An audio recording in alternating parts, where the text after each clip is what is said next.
जुनून टीवी के व्यूअर्स को अस्सलाम वालेकुम। ताहिरा आजम आज अपने बहुत ही मुअज़्ज़ज़ और मशहूर व मारूफ मेहमान डॉक्टर जवाद जाफरी के साथ आप सब लोगों के सामने हाजिर हूँ।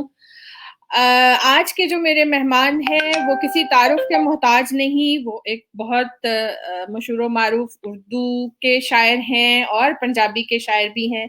इसके अलावा वो रिसर्चर हैं, टीचर हैं और उनकी कोई 25 के करीब किताबें शाया हो चुकी हैं। डॉक्टर साहब को ह्यूमन राइट्स का प्रेसिडेंशियल अवार्ड भी मिल चुका है उनके काम और शायरी की बुनियाद पे। डॉक्टर साहब, बहुत शुक्रिया आपने हमें ज्वाइन किया और आज अपने इंतहाई मसरूफ वक्त में से हमें टाइम दिया, तो हम आपको अपने शो में खुश आमदीद कहते हैं। शुक्रिया भाभी, आपके टेलीविजन का शुक्रिया, आपका ज़ाती तौर पे शुक्रिया और आपके सारे स्टाफ का शुक्रिया कि आपने अपने टेलीविजन के ज़रिए मुझे अपने व्यूअर्स से मुलाकात का मौका फराहम किया।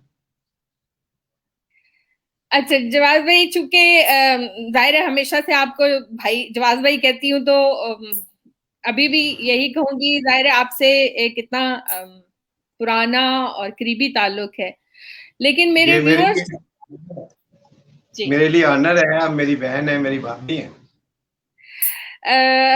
मेरे व्यूअर्स आपके बारे में जानना चाहते हैं कि डॉक्टर जवाद जाफरी जो आज हमारे अदब में एक पाकिस्तानी उर्दू अदब में एक बड़ा नाम है और आपका इसमें बड़ा काम है। आपकी शायरी अगर हम देखें तो ना सिर्फ आपने बहुत ही आला रोमानवी शायरी की है, बल्कि आपने अमन पे भी शायरी की है। इसके अलावा जाहिर है कि आप पीएचडी हैं उर्दू अदब में।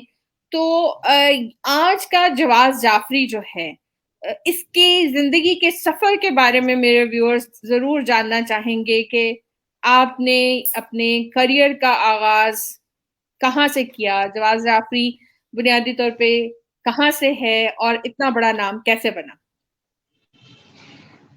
Thank you very much. ये सवाल जाहिर है कि रीडर हो या व्यूअर, उन लोगों के लिए हमेशा ऐसे लोगों की जिंदगियों में झांकना और उनकी तलाश में रहना, सवालों की तलाश में रहना, ये दुनिया भर में होता है।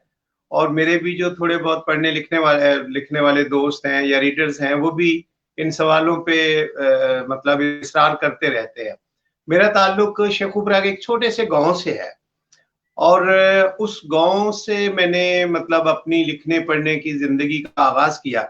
और फिर आप देखते हैं कि एक ऐसे स्कूल में मैं पढ़ा हूँ जिसकी बिल्डिंग नहीं थी, जिसमें एक दरख्त के नीचे बैठ के बोरी पे या समझ ले जमीन पे बैठ के, फर्नीचर नहीं था, वॉशरूम नहीं थे उस स्कूल के, इवन उस्तादों के बैठने के लिए फर्नीचर नहीं था, वो चारपाइयों पे बैठते थे। तो इस तरह के माहौल में मैंने पढ़ने लिखने का आगाज किया, लेकिन ये ख्वाहिश थी कि पढ़ना है और जो भी फॉर्मल एजुकेशन होती है दुनिया में वो सारी हासिल करनी है, और फिर जो इनफॉर्मल एजुकेशन है वो भी साथ साथ मतलब चलती रही। जैसा कि पीएचडी है वो कोई फॉर्मल एजुकेशन नहीं होती, फॉर्मल एजुकेशन की जो हाईएस्ट डिग्री है वो तो एमए एमएससी होती है। लेकिन वहीं पे जब मैं उस मिट्टी पे बैठता था तो मैंने मिट्टी पे बैठ के ख्वाब देखे हैं।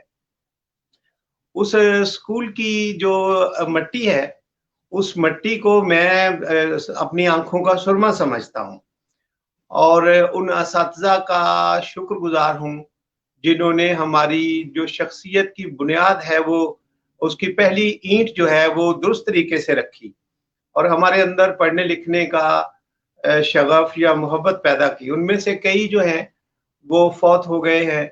अल्लाह पाक उन्हें जन्नत में करवट करवट जन्नत बख्शे और आला मकाम दे, और जो जिंदा हैं मौला उनको तंदुरुस्ती और सेहत और उनके खानदानों को पे अपनी रहमत करे जिन्होंने हमारी ग्रूमिंग की है, हमारी तरबियत की है।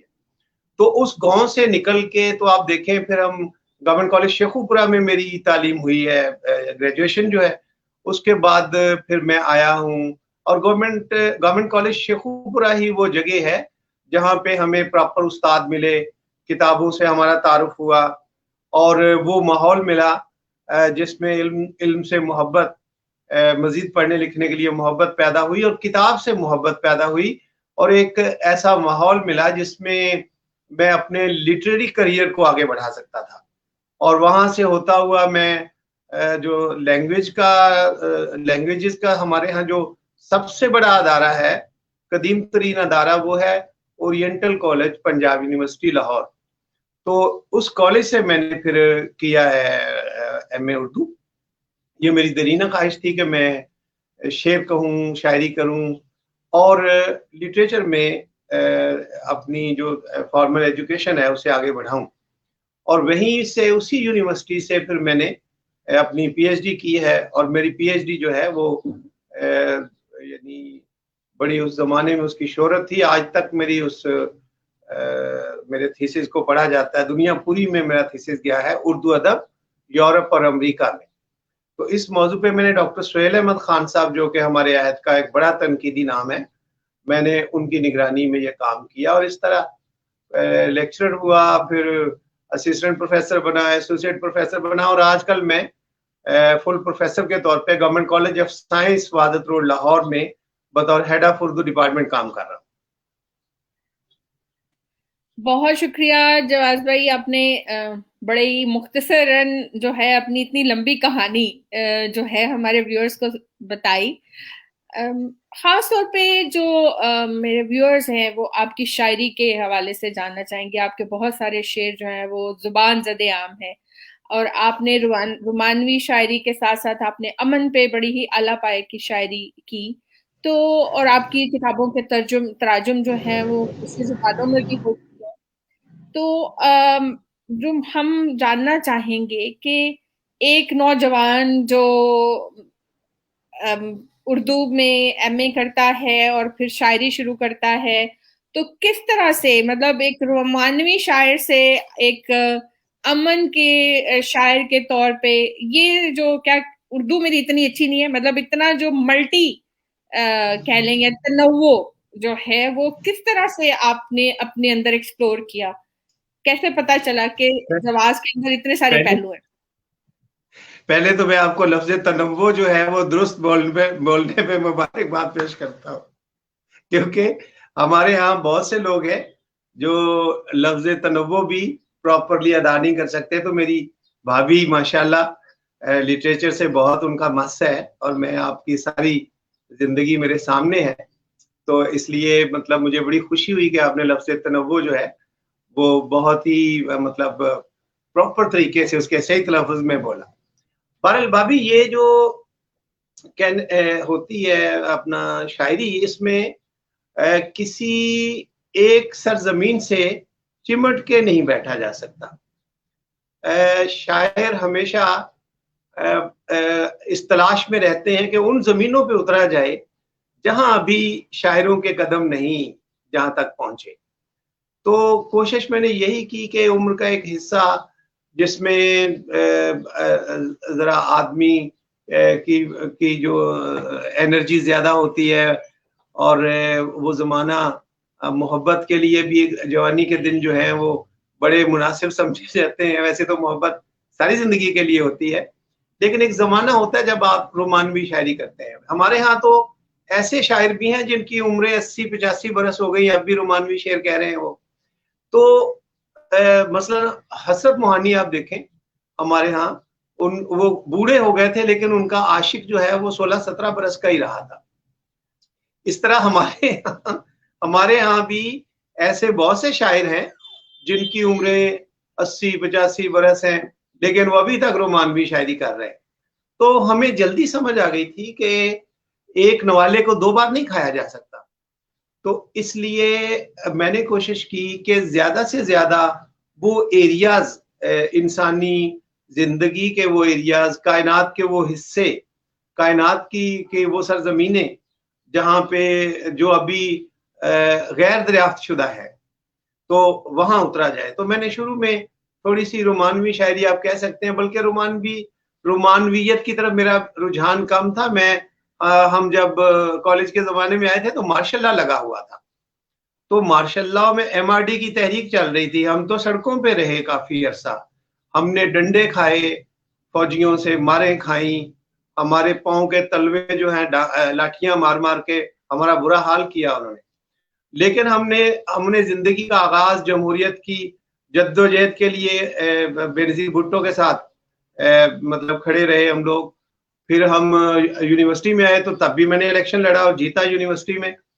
तो एक हमारा मतलब मजामती जो सोच थी मेरी, रेजिस्टेंस जो थी वो मेरे अंदर बहुत ज्यादा थी।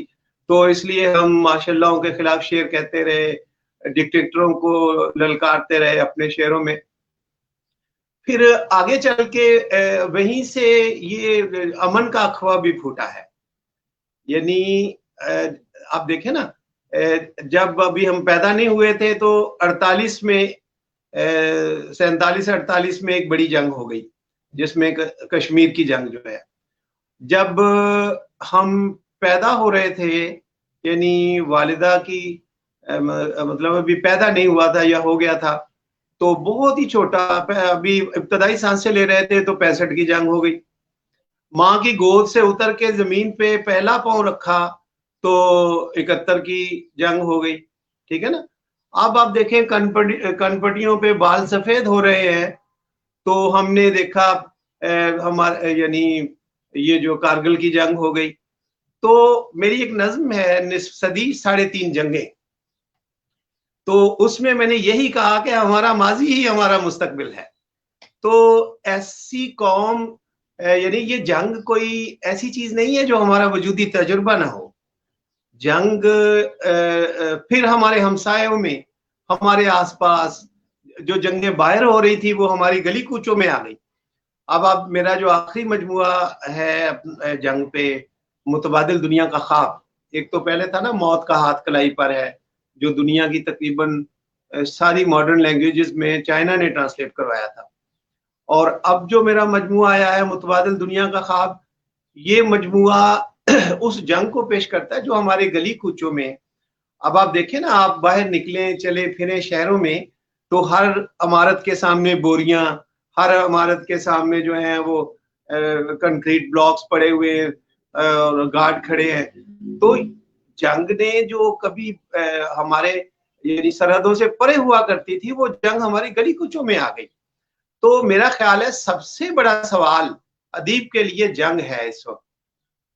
जो लोग आज के जमाने में रोमानवी शायरी करते हैं और जुल्फों की और रुखसारों की बात करते हैं, वो भी करते रहना चाहिए, लेकिन अदीब को देखना होता है कि किसी जमाने के सबसे रेलेवेंट क्वेश्चंस हैं क्या, इंसान के वजूदी मसाइल हैं क्या, इंसान के दुख दर्द की नौयत है क्या।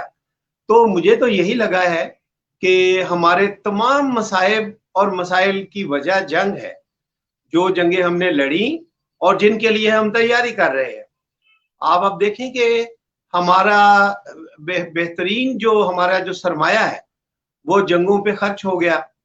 हमने एटम बम बना के बगलें बजाई और फख्र का इजहार किया। मैं वाहद शायर हूं अपनी जबान का जिसने एटमी धमाकों की मजम्मत की है और जिसने एटमी हथियारों की दुनिया भर में मजम्मत की है और जिसने फौजों की यानी डिडक्शन की बात की है कि लश्कर क्यों चाहिए हमें। इंसान ठीक है जमाने वहशत में लड़ते भिड़ते थे, लेकिन आज जबकि दुनिया पढ़ लिख गई है और तहजीबी सतह बुलंद हो गई है, तो हमें क्यों लड़ना चाहिए। तो ये सारी लड़ाइयाँ असलहा बेचने वालों, असलहा बनाने वालों, असलहा के ताजरों और कमीशन खोरों की लड़ाइयाँ हैं जो जिन्हें इंसान भुगत रहा है। अभी देखें हमारे एक पॉलिटिशियन है बिलावल भुट्टो, मैं उन्हें पसंद करता हूं, लेकिन उन्होंने अभी कहा कि MRD ये जो अपना PDM है, इसमें हमने इस्तीफे जो है वो तो हम एटमी धमाका करेंगे। तो मैंने फौरन उसकी मजम्मत की। मैंने कहा इतना पढ़ा लिखा सियासतदान ऑक्सफोर्ड से पढ़ के आके तो आप एक इस्तीफा देने को एटमी धमाके से यानी मुमासलत उसकी। तो मैंने कहा ये कितनी अनपढ़ बात है कि किसी सोसाइटी में लफ्ज से एटमी धमाका जो है वो इस्तेमाल करते हैं लोग, और कितनी फ्रीक्वेंटली करते हैं और कितना गैर मोहतात तरीके से करते हैं। तो मैं तो ये भी नहीं चाहता कि हथियारों के नाम भी लिए जाएं। हथियार चलने की नौयत तो बहुत बाद की है, इन्हें डिस्पोज ऑफ करना चाहिए। और वो सरमाया जो इन हथियारों पे लगता है, वो जो छोटे छोटे मुल्कों ने इतने बड़े बड़े फौजें रखी हुई हैं, इतने बड़े बड़े लश्कर हमने अपने यानी ख्वाबों के नाम पे पाल रखे हैं। तो मैं चाहता हूं कि ये दुनिया भर में, ये नहीं कि मेरे मुल्क की फौज, दुनिया भर में फौजें जो है उनकी डिडक्शन होनी चाहिए। और जो रिवायती और गैर रिवायती हथियार हैं, खासतौर पे जो अपना जौहरी हैं और एटमी हथियार हैं, उनको तो फिलफौर हमें डिस्पोज ऑफ करना चाहिए पूरी दुनिया को। और ये पैसा हमें तालीम पे लगाना चाहिए, हमें सेहत पे लगाना चाहिए। लोगों के पास घर नहीं है भाभी, लोगों के पास लिबास नहीं है, लोग भूखे सोते हैं। और जिसकी भूखे इतने सोते हैं कि अब प्राइम मिनिस्टर जो है वो भूखे लोगों के को खाने के सेंटर या ठहरने के सेंटर बना रहे हैं। तो आप कितने कितने बनाएंगे इस तरह के पनाहगाहें, कितनी बनाएंगे? मुझे लगता है कि पूरा मुल्क ही पनाहगाह बनाना पड़ेगा आपको। आप जब तक डायग्नोज नहीं करेंगे कि पैसा जा कहां रहा है और कितनी गलत समत में जा रहा है। हम पिछले 72 वर्षों से, अब हमारी सारी समत टेढ़ी है, हमारी सारी स्ट्रेटेजी गलत है। हमने उन यानी एक लड़ाई की वजह से, एक नफरत की वजह से हमारी नस्लें फुटपाथों पे आ गई हैं। हमारे लोग छतों के बगैर सोते हैं, भूखे सोते हैं। तो हमें कोई अकल करनी चाहिए। और हमारे जो थिंक टैंक्स हैं, हमारे सोचने वालों को, हमारे हमारे फैसला साजों को देखना चाहिए कि दुनिया में बर्लिन की दीवार गिर चुकी है। यूरोप में जो इतनी नफरत, जैसे जर्मनों ने, फ्रांस ने और इंग्लैंड के लोगों ने आपस में की, इतनी नफरत तो हमने भी नहीं की आपस में। लेकिन आज उनके वीजे एक हैं, आज उनकी करेंसियां एक हैं, आज उनके बॉर्डर्स एक हैं। तो आखिर क्या वजह है कि हमारी और इंडिया की दोस्ती नहीं हो सकती? जो सियासतदान ये सवाल उठाता है कि इंडिया से दोस्ती हो जाए या तजारत हो जाए, तो उसका जो हश्र होता है वो आप जानती हैं।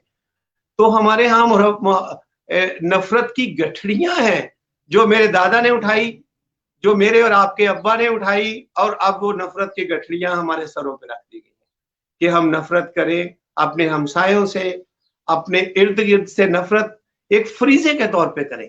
तो क्यों करें हम नफरत? जब ये इंग्लैंड और फ्रांस की सुलह हो रही थी, जर्मनी की और इंग्लैंड की सुलह हो रही थी, तो जो लोग जंगों में, दो बड़ी जंगों में लड़े थे, वो अपने नौजवान बच्चों से कहते थे कि ये क्या करने जा रहे हो, ये मुमकिन नहीं।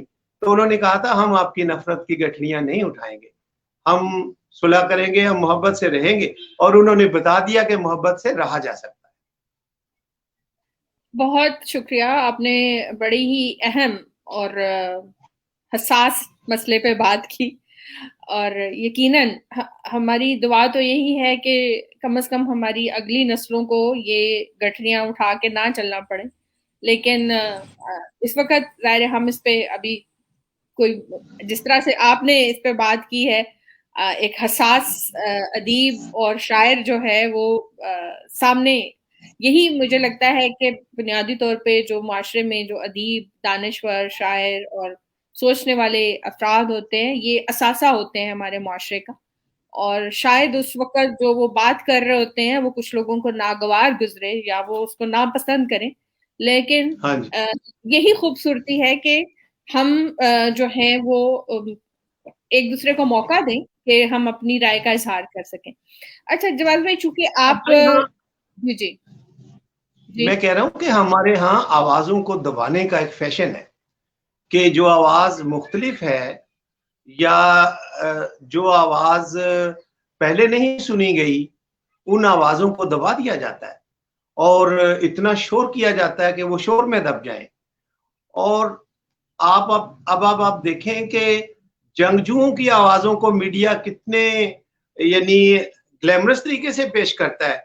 किसी जंगजू की का इंटरव्यू हो, किसी मतलब बच्चों को मारने वाले का इंटरव्यू हो, स्कूलों पे यानी हमले करने वालों के इंटरव्यू कितने फख्र से मीडिया इतनी मतलब बढ़ा चढ़ा के पेश करता है।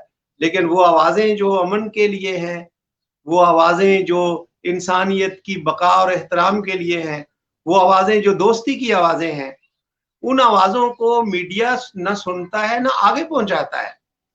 ये देखें, मेरी किताबों के तराजुम पूरे यूरोप में तमाम मॉडर्न लैंग्वेजेस में इस वक्त हो चुके हैं और दुनिया धड़ाधड़ मेरे तराजुम कर रही है, लेकिन पाकिस्तानी मीडिया को पता नहीं, ये भी पता नहीं होना, मेरा ख्याल है पता नहीं होगा कि कोई शख्स जो है वो अमन के लिए आवाज बुलंद करता है पाकिस्तान में। तो मतलब कहने का ये है कि यहाँ बर्दाश्त या टॉलरेंस नहीं है, हमारे मुआशरे में बस गायब कर दिया जाता है या आवाजें दबा दी जाती है। तो जितना मेरा ख्याल है आवाजों को सुना जाए, क्योंकि हमारे यहाँ कहने की आदत है, सुनने की आदत नहीं है। तो मैं ये समझता हूं कि सारे जो ख्वाब हैं पहले पहले नामुमकिन की शाख पे खिलते हैं, और ये जो मुख्तलिफ ख्वाब हैं, मसलन मेरी किताब का नाम ही मुतबादिल दुनिया का ख्वाब है, तो ये शायरों अदीबों के काम होते हैं। या जब ये दुनिया बहुत ज्यादा हो जाती है, नाकाबिल रहाइश हो जाती है, नाकाबिल गवारा हो जाती है, तो ये हम ही होते हैं जो मुतबादिल दुनिया के ख्वाब देते हैं लोगों को। तो इस किताब में मैंने यही कहा कि भाई जो पैसा, एक साल अगर हम जंग ना करें भाभी, एक साल अगर हम हथियार ना बनाए, तो उससे इतना पैसा बचेगा कि जमीन के साइज के 5 सियारों को आबाद किया जा सकता है, यानी वो भी यूरोपीय तर्ज जिंदगी के मुताबिक। मैंने यही कहा कि आप करीबी सियारों को आबाद करें, यानी जो पैसा बचे पहले इंसानों पे लगाएं, करीबी सियारों को आबाद करें, चांद को आबाद करें, मरीख को आबाद करें, वो गाड़ियां बनाएं जिनके जरिए से हम सुबह को निकलें, शाम की चाय हम चांद पे पिएं और घूम फिर के वापस आए, चांद को आबाद करें। और जंगी हथियार जो हैं इनको जमीन पे ही दफन कर दें, इनको चांद और मरीख पे साथ लेके ना जाएं। तो मैंने ये भी कहा कि कुछ सकाफत के, इंसानी सकाफत के कुछ नमूने भी हमें किसी और सैयारे पे शिफ्ट करने चाहिए, मसलन कुछ शायरी के नमूने, कुछ तहजीब के नमूने, कुछ मौसीकी के नमूने, कुछ पेंटिंग्स, कुछ मुजस्समे और कुछ इंसान किसी और सैयारे पे हमें शिफ्ट करने चाहिए, ताकि जिंदगी अगर यहाँ किसी पागलपन के नतीजे में खत्म भी हो जाए तो कहीं और जिंदगी के कुछ नमूने बाकी रहें। तो मैं तो नामुमकिन के ख्वाब देखता हूँ हमेशा, और मैं समझता हूँ कि जिंदगी जो कुदरत का इतनी बड़ी नेमत है, वो हमारी नफरत की नजर नहीं होनी चाहिए। और सबसे बड़ी बात ये भाभी कि इंसान जिसने फाइनली खुद ही मर जाना है, उसे हथियारों से मारने की क्या जरूरत है। वाह वाह, क्या आपने आला बात की। और खुदा करे कि ये ख्वाब जो है हम अपनी जिंदगी में ही देख लें, अमन का। चूंकि आपकी शख्सियत के इतने मुख्तलिफ पहलू हैं और मेरे व्यूअर्स उन सारे पहलुओं के बारे में जानना चाहते हैं, और मुझे ये लगता है कि आपके साथ एक प्रोग्राम तो नाकाफी है बातचीत के लिए। तो वक्त सरकता चला जा रहा है, लेकिन उससे पहले मैं आपसे रिक्वेस्ट करूंगी कि प्लीज मेरे व्यूअर्स को अपनी कुछ शायरी से भी लुत्फ अंदोज होने का मौका दें, अपनी कुछ जो मतलब वो भी सुनाए उनसे। मैं कुछ अशार सुनाता हूं कि गजल के 2-4 शेर देखें। जीते जी इश्क का आजार कहां जाता है, जीते जी इश्क का आजार कहां जाता है, जख्म भरकर भी मेरे यार कहां जाता है। जीते जी इश्क का आजार कहां जाता है, जख्म भरकर भी मेरे यार कहां जाता है। मैं दरीचे से सरे शाम उसे देखता हूं, मैं दरीचे से सरे शाम उसे देखता हूं, फूल लेकर मेरा रहवार कहां जाता है। मैं दरीचे से सरे शाम उसे देखता हूं, फूल लेकर मेरा रहवार कहां जाता है। दिन निकलते ही हर एक आंख मुझे पूछती है, दिन निकलते ही हर एक आंख मुझे पूछती है, रात तू नदी के उस पार कहां जाता है। दिन निकलते ही हर एक आंख मुझे पूछती है, रात तू नदी के उस पार कहां जाता है। और शेर देखिए कि मुझसे लड़ता है वो हर बार गली कूचों में, मुझसे लड़ता है वो हर बार गली कूचों में, जंग लड़ने मेरा सालार कहां जाता है। मुझसे लड़ता है वो हर बार गली कूचों में, जंग लड़ने मेरा सालार कहां जाता है। और शेर देखिए कि साथ चलते हैं सभी गिरिया की दीवार तलक, साथ चलते हैं सभी गिरिया की दीवार तलक, कब्र में कोई आजादार कहां जाता है। वाह वाह। साथ चलते हैं सभी गिरिया की दीवार तलक, कब्र में कोई आजादार कहां जाता है। जब कड़ी धूप मेरे जिस्म को झुलसाती है, तब मेरा साए दीवार कहां जाता है। जब कड़ी धूप मेरे जिस्म को झुलसाती है, तब तेरा साया दीवार कहां जाता है।